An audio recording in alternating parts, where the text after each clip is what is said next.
Hola, mi nombre es María José. Vamos a hablar de las cardiopatías en pequeños animales para el curso de medicina interna en pequeños animales. Bueno, las cardiopatías más recurrentes en pequeños animales son la insuficiencia cardíaca, la insuficiencia mitral crónica, la cardiomiopatía dilatada idiopática canina felina, la cardiomiopatía hipertrófica primaria y secundaria, la cardiomiopatía restrictiva, la hidrofilariasis, el trombolismo arterial felino y el cor pulmonale. Bueno, iniciamos la presentación con la primera patología, que es insuficiencia cardíaca. Cuando hablamos de insuficiencia cardíaca la dividimos en dos, en insuficiencia retrógrada o congestiva e insuficiencia anterrógrada. Cuando hablamos de insuficiencia retrógrada, hablamos es de cuando el flujo sanguíneo se produce en dirección contraria a lo que normalmente lo hace el corazón. Entonces el flujo inicia desde el corazón hacia las grandes venas, pues que desembocan en el mismo, sean pues en las venas pulmonares en caso de la insuficiencia izquierda y o venas cavas en caso de la insuficiencia derecha. Se denomina congestiva también debido a que el flujo de la sangre pues, es invertido. Entonces, estas venas sufren una congestión, lo que lleva a un aumento de la presión hidrostática en las mismas. La segunda clasificación que se le da a la insuficiencia cardíaca es la insuficiencia anterrógrada, puesto que se denomina así porque no existe una alteración del flujo sanguíneo como tal, sino pues del caudal del mismo flujo sanguíneo. Esta insuficiencia también se conoce como insuficiencia de bajo gasto debido a que al disminuir la cantidad de sangre eyectada desde el ventrículo hacia la circulación arterial disminuye la descarga sistólica, es decir, la cantidad de sangre eyectada por el corazón en cada sístole. En la imagen que les quise traer en esta diapositiva, vemos el corazón en funcionamiento normal, que es la que está en el lado izquierdo, el corazón con insuficiencia cardíaca anterrógrada, que está en la parte de la mitad, y el corazón con insuficiencia cardíaca retrógrada derecha, que está en la parte derecha de la gráfica. La dirección de las flechas pues indican el flujo sanguíneo y el largor y el ancho de las mismas flechas indican el caudal de dicho flujo de sangre. Ahora pues vamos a hablar de una cardiopatía que es muy recurrente en caninos y esta representa pues la principal causa de insuficiencia cardíaca en perros geriátricos. Y estamos hablando de la insuficiencia mitral crónica. Dicha enfermedad trata o se caracteriza por ser idiopática, hereditaria y degenerativa de la válvula auricoventricular izquierda, y esto conduce a una insuficiencia valvular en el corazón. Esta patología va siendo muy más incidente respecto a que la edad va aumentando y pues es más frecuente que se dé a partir de los 6 años. Se relaciona con las razas como lo es el caniche, el pequinés, el Yorkshire Terrier, el Shih Tzu, el Dachshund y pues en perros criollos. Dice que también se caracteriza porque el flujo sanguíneo de esta patología es turbulento y pues genera un signo típico que es el soplo. Con esto queremos decir que esta patología, el soplo es consecuencia de un flujo sanguíneo que baja en la dirección inadecuada o la no correcta desde el ventrículo hacia el atrio ventricular o el aurículo ventricular. El soplo de la insuficiencia mitral es sistólico, con irradiación hacia la base cardíaca en meseta, es decir, que siempre tiene la misma intensidad a lo largo de la duración del mismo. En pocas palabras, lo que se les acabo de decir es lo que está representando en esa gráfica. La parte de arriba es una representación esquemática pues, del ciclo cardíaco de un paciente normal, que no tiene alteraciones en su ciclo cardíaco, ¿sí? Y en la parte inferior vemos lo que les acabo de explicar, pero esquematizado, ¿sí? Vemos el R1 que corresponde al primer ruido, que es el cierre de las válvulas mitral y la tricúspide.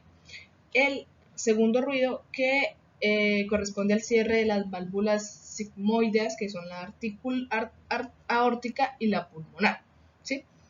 Y entre los dos ruidos vemos que se presenta el soplo. Este se localiza en la sístole y entre el primer ruido y el segundo ruido cardíaco, ¿sí? Entonces, eso es básicamente lo que genera la insuficiencia mitral crónica en un paciente.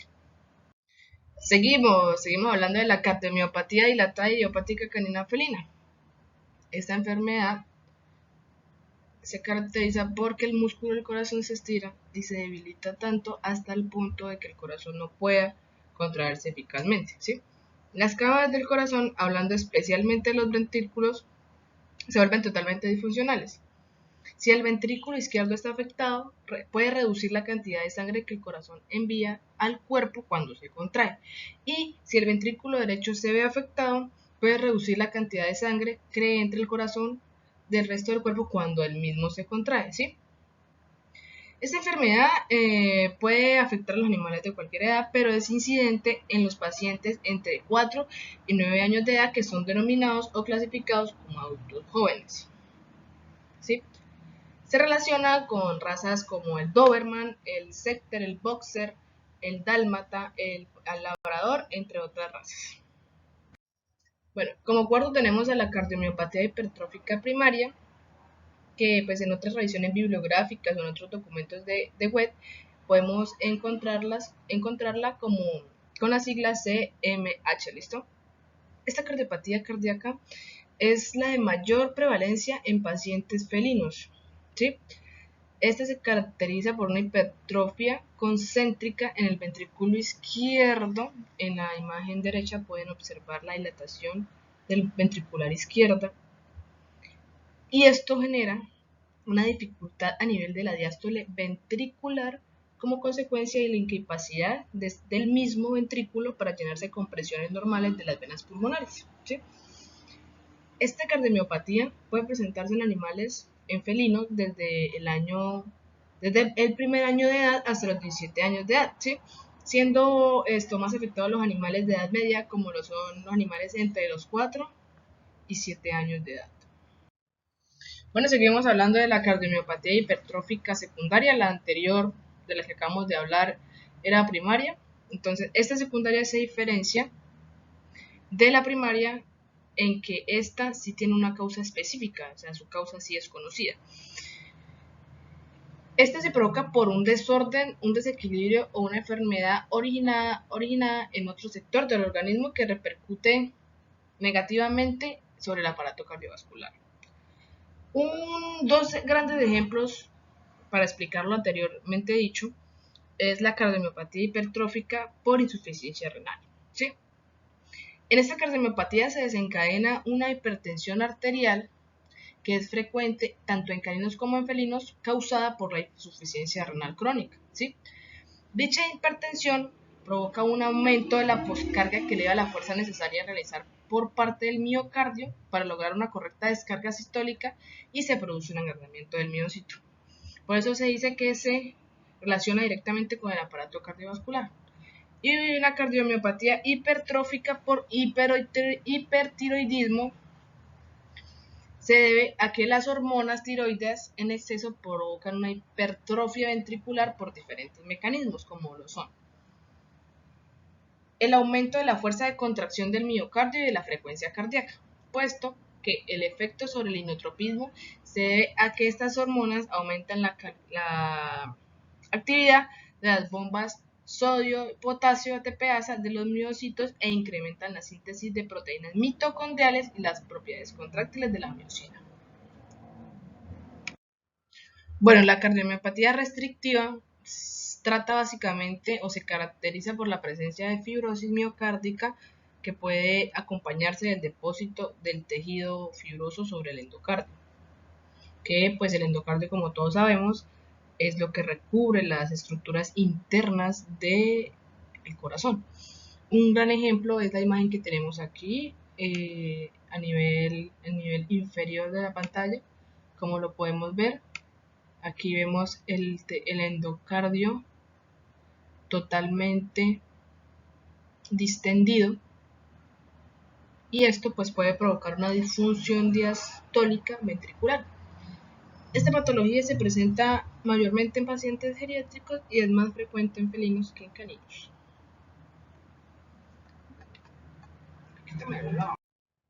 Seguimos hablando de la cardiomiopatía arritmogénica ventricular derecha. Esta patología es una miocardiopatía primaria de carácter hereditario donde afecta directamente el ventrículo derecho, ¿sí? Es poco prevalente en caninos y felinos, a excepción de los perros de raza boxer, donde pues esta patología se presenta más recurrentemente, ¿sí? Consiste en un proceso degenerativo del miocardio ventricular derecho, como lo vemos en la imagen derecha. Aquí ya les voy a resaltar esta parte donde vemos que se va degenerando el miocardio y predispone a la aparición de arritmias y de insuficiencias cardíacas congestivas a nivel de la parte derecha del corazón. Por otro lado, pues para tenerlo presente, resulta importante que la aparición de esta cardiomopatía es más recurrente en animales de 6 años de edad para adelante. Como octavo punto tenemos la dirofilariasis, que se denomina como la enfermedad causada por la infestación de un parásito nematodo denominado Dirofilaria mitis, conocido normalmente con el nombre del gusano del corazón. Bueno, la infestación o el ciclo biológico de la dirofilaria es en un vector o un mosquito que pica a un animal infectado con la microfilaria. La microfilaria madura dentro del mosquito de 10 a 14 días. Ya transcurridos los 10 a los 14 días, un mosquito pica a un nuevo hospedador transmitiendo la enfermedad. Posterior a eso, las larvas de la microfilaria migran por el sistema circulatorio al corazón y a los pulmones, donde crecen y se alimentan hasta convertirse en adultos de 6 a 7 meses. Posterior a esto, las microfilarias adultas viven dentro del corazón y los pulmones caninos por 5 a 7 años. Esto suele ser asintomático, ¿sí? Se presenta en pacientes a partir de los 6 meses de edad.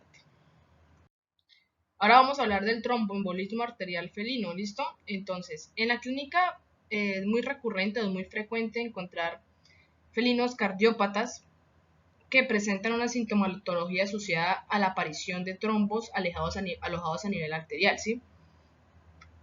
Al punto de ser esos síntomas los únicos presentes en el animal, ¿sí? Así que resulta como que muy primordial conocer la posibilidad de esta patología en pacientes con problemas cardíacos, ¿sí? Como también la sintomatología asociada a dicha enfermedad.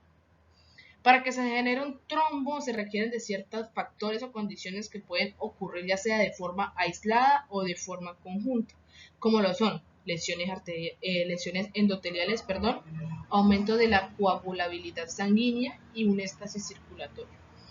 En la imagen derecha podemos apreciar un trombo alojado en una arteria aorta distal, ¿sí?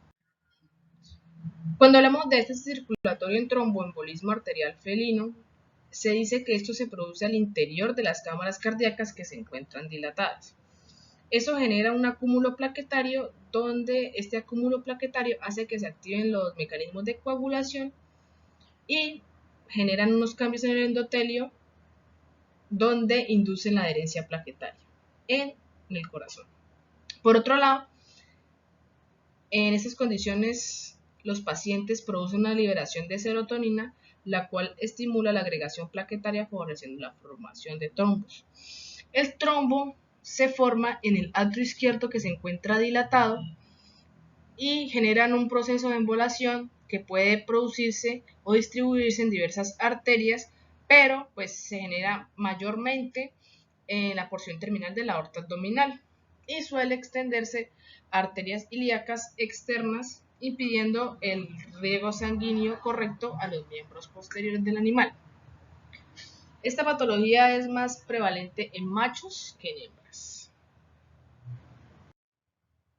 Y para terminar con esta presentación, vamos a hablar del cor pulmonare, que eso se refiere a la alteración estructural y al deterioro funcional del ventrículo derecho del corazón.